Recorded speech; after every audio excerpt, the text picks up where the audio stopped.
Alright, I'm going to go through 3 slides here. You'll have to pardon me, the microphone isn't great on this computer. Okay, first slide, early level tenses. What I'm going to be talking about is how to introduce teaching the future to a class. I'm going to assume everybody here knows how to use the future tenses.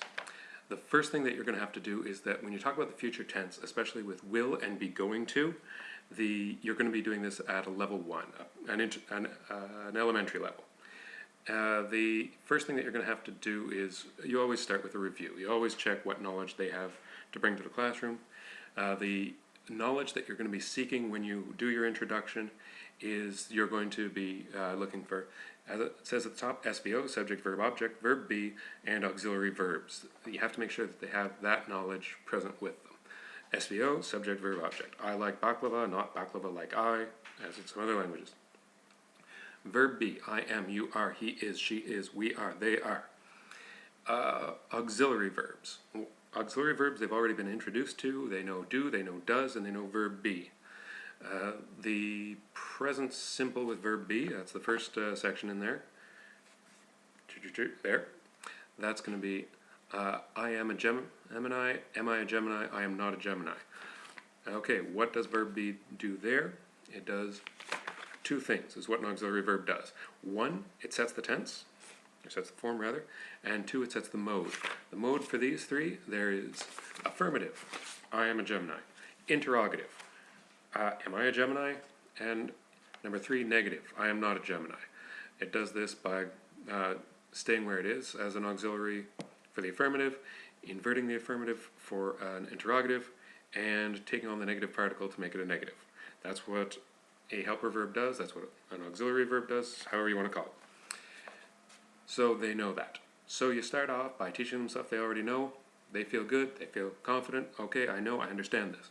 Part 2, you quickly review present continuous.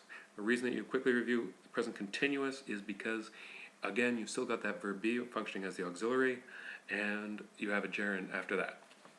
In this example, I've used going as a gerund, and that's because you want to keep this as familiar as you can for the students. When you're teaching them something new, you have to have them feel that there's not a lot to learn, that they can learn it, that it's simple, that they can take this information and use it.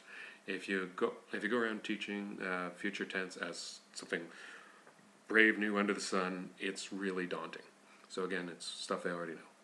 He is going to Toronto. Is he going to Toronto? He isn't going to Toronto.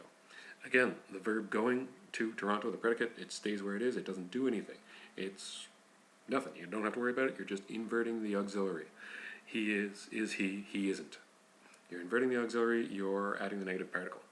Okay, everybody understands that. It's easy. Students feel good. And now you're just going to add an extra 1 thing to it, and that's to plus simple verb, an infinitive. Here I put eat.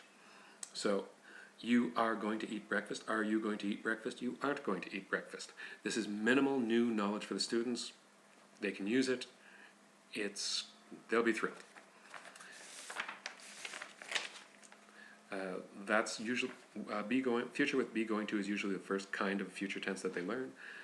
So that's how it goes. With the next slide, will, your first modal.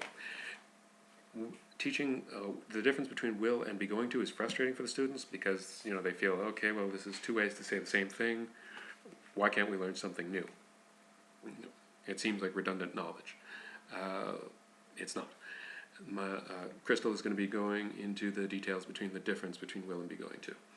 So the reason that we teach will is because it's their first modal. After this, they're going to learn can and should. Modal verbs they all function the same way. There's 8 of them. We're going to be looking at just this one today. It's called a modal auxiliary verb. What a modal auxiliary does is it does 3 things. 1, it sets the tone and the tense. It sets the mode by the interrogative, the negative, and the affirmative. And 3, it also makes the main verb simple. Because it makes the main verb simple, it's very easy to use. So Mr. Spock will be very illogical. Will Mr. Spock be very logical? Mr. Spock won't be very logical. Again, The main verb in the sentence is be. You can use any other verb. There's no third person s. So, you know, I get, I will get, you will get, he will get, she will get, they will get, we will get. It's a repetitive usage. No worries. The only difficulty with this is that it has a special negative form, and that's won't. So, you know, have them look at that. Things to remember at the end of your teaching of the future tense is things to remember. Auxiliary inversion. That's something you should already be familiar with, but that's the skill that they have to work on. Auxiliary role. What does the auxiliary do? It sets the mode. Modal auxiliary prep. That's the whole thing about will, is you're teaching how to use a modal auxiliary. Background knowledge. A lot of them will come with to the class with a good knowledge of this. It's usually like something stored in the back from high school or where they studied English back in the day. And your place in the course. What comes immediately before this lesson, what comes immediately after this lesson is relevant, because you're going to be building on what you've just taught, and you're going to be prepping for what's to come afterwards. Those are the things you got to worry about. That's almost 6 minutes. I have lesson plans that I can also add on to there if we need time, or if time is running out, I can end it there. If we keep needing time, then I'll do the future continuous. The importance of teaching the future continuous is that it's an intermediate tense. It's taught at the intermediate level or the upper intermediate level, maybe the pre-intermediate level, in there at any rate. The importance of the tense is that it's their first building tense. If you teach each tense like it's its own thing, it becomes quite daunting. Dr. Priven gave us a matrix that I thought did a good job of making sense of a lot of the tenses. How this works. Present continue. You know the present continuous tense.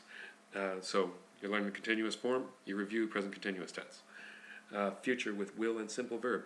They're familiar with that, they know that. What you're doing here is you're merging tenses. It's not a whole new tense, it's a merge of two tenses with which they're already familiar. So modal verbs trump all other non-modal auxiliaries, so we're going to take that as the main verb. There's the main auxiliary. Then we're going to take the be going, or the be gerund, or present participle rather, and take that as to the main verb, and the action will be ongoing and not completed in the future. You're taking two tenses and you're making a new one.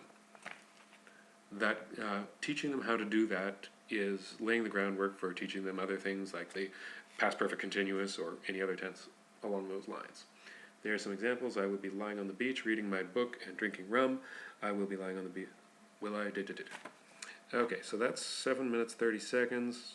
I can cut that down to 5 if need be, and I could eliminate the future continuous if need be. Good luck, everybody. Cheers.